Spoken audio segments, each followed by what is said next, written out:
સમાચાર તો અમદાવાદ પ્લેન દુર્ઘટનાને લઈને સૌથી મોટા સમાચાર સામે આવ્યા છે। મેન્યુઅલ ભૂલને કારણે પ્લેન દુર્ઘટના થઈ હોવાનો દાવો કરવામાં આવ્યો છે। અમેરિકાના વોલ સ્ટ્રીટ જર્નલે આ દાવો કર્યો છે। બોઇંગ 787-8 ડ્રીમલાઇનરમાં કોઈ ટેકનિકલ ખામી ન હતી। દુર્ઘટના પહેલા વિમાનના બંને એન્જિનના ફ્યુઅલ સપ્લાય સ્વિચ બંધ થયા હતા। ટેક ઓફ પછી તરત જ વિમાનમાં એન્જિન પાવર ઓછો થયો હતો। આજે એઆઈબી તરફથી પ્રાથમિક તપાસ રિપોર્ટ જાહેર થઈ શકે। નિયમ મુજબ 30 દિવસની અંદર રિપોર્ટ જાહેર કરવો જરૂરી છે। પ્લેન દુર્ઘટનામાં 241 મુસાફરો અને મેડિકલ હોસ્ટેલમાં લોકોના મોત થયા હતા। તો આવતીકાલે આ દુર્ઘટનાને 1 મહિનો થઈ રહ્યો છે અને નિયમ પ્રમાણે 30 દિવસ પહેલા આ રિપોર્ટ જાહેર કરવો પડે છે, ત્યારે આજે આ રિપોર્ટ જાહેર થઈ શકે છે।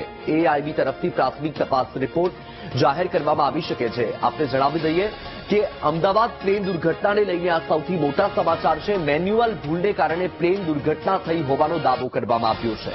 241 લોકોનો જીવ ગયો છે।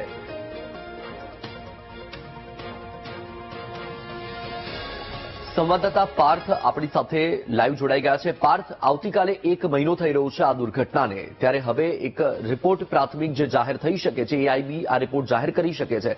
હાલમાં આ રિપોર્ટને લઈને શું માહિતી સામે આવી છે?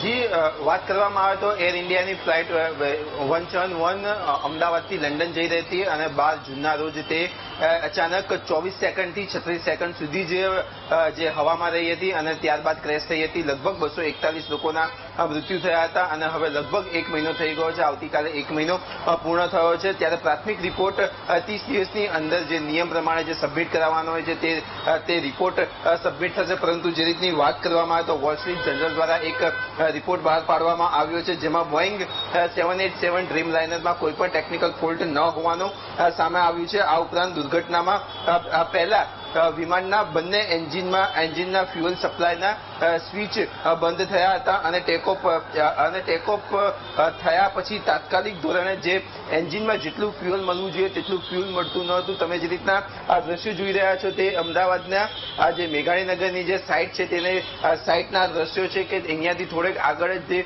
અતુલ્યમ જે ફ્લેટ છે તેના ઉપર આ પ્લેન ક્રેશ થયું હતું અને લગભગ 1 મહિનો થઈ ગયો છે અને આ સાઇટ હજી સુધી પણ અમદાવાદ શહેર પોલીસ દ્વારા તેને ક્લોઝ રાખવામાં આવી છે।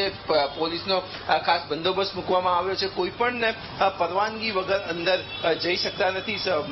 વાત કરવામાં આવે તો જે રીતના રિપોર્ટમાં પ્રાથમિક માહિતી જે સામે આવશે કે આવી રહી છે, જેમાં એરક્રાફ્ટ એક્સિડન્ટ ઇન્વેસ્ટિગેશન બ્યુરો દ્વારા એક ખાસ રિપોર્ટ આ તૈયાર કરવામાં આવશે। નિયમ મુજબ 30 દિવસની અંદર રિપોર્ટ ફાઇલ કરવાનો હોય છે અને વિમાન દુર્ઘટનામાં આ જે ભૂલ થઈ ગઈ હતી તે મેન્યુઅલ ભૂલ તરફ પણ અત્યારે આ રિપોર્ટ ટાંકવામાં આવી રહ્યો હોવાની પણ વાત સામે આવી રહી છે। એટલે કે 30 દિવસની અંદર આ રિપોર્ટ ફાઇલ કરવાનો હોય છે અને તેને જાહેર કરવાનો હોય છે। એટલે કે આવતીકાલે 30 દિવસ પૂર્ણ થશે, ત્યારે આવતીકાલ બપોર સુધીમાં આ રિપોર્ટ સત્તાવાર રીતે જાહેર થશે અને જે અમદાવાદથી લંડન જતી એર ઇન્ડિયાની ફ્લાઇટ જે ક્રેશ થઈ હતી તેની પ્રાથમિક માહિતીઓ પણ સામે આવશે। જી બિલકુલ પાર્થ, માહિતી સાથે આપ જોડાયા, આપનો આભાર।